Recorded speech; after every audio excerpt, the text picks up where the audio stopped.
Pass মার্কসের থেকেও বেশি পেয়েও ফেল। 2022-এর টেট সেখানেও ভুল, 2022-এর টেটেও ভুল।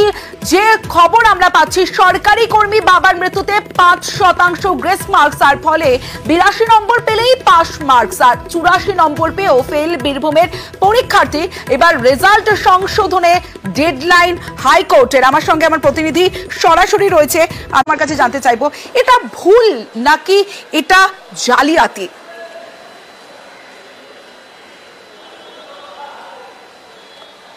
দেখো, এখনো পর্যন্ত ভুলই বলা ভালো, কারণ আদালতে যখন মামলা এসেছে সেখানে রং এই শব্দগুলি বারবার ব্যবহার উচ্চারিত হয়েছে।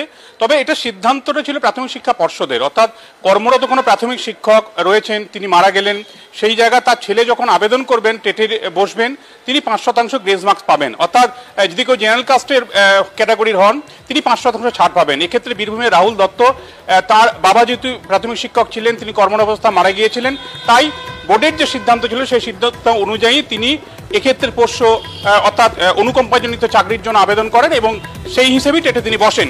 এবং সেক্ষেত্রে তার 5% গ্রেস মার্ক পাওয়ার কথা, তিনি পেয়েছেন 84 নম্বর, কিন্তু তাকে ফেল দেখানো হয়েছে, তাকে টেট উত্তীর্ণই দেখানো হয়নি। অথচ এই গ্রেস মার্কস পেলে তার 82 পাস হওয়ার কথা। বিচারপতি অমৃতা সিনহা গোটা বিষয়টার মধ্যে তিনি প্রশ্ন তুললেন, যদি 82 পাস হয়, এক্ষেত্রে গ্রেস মার্কস পাওয়ার সিদ্ধান্ত প্রাথমিক শিক্ষা পর্ষদ নিয়ে থাকে, তাহলে 84 ফেল কি করে হলো রাহুল দত্ত?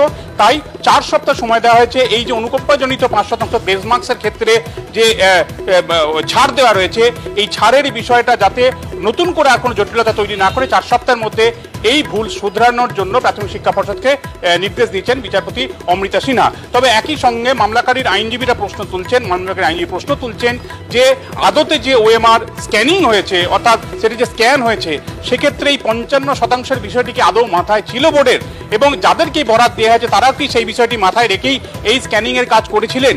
তা নাহলে এই ধরনের ভুল কিভাবে হয়? যদিও 4 সপ্তাহের মধ্যে ভুল শোধরানোর পর প্রাথমিক শিক্ষা পর্ষদ কিভাবে কি রিপোর্ট কি অবস্থান নিয়ে আসে, সেটার উপরই পরবর্তী বিষয়টি নির্ভর করছে।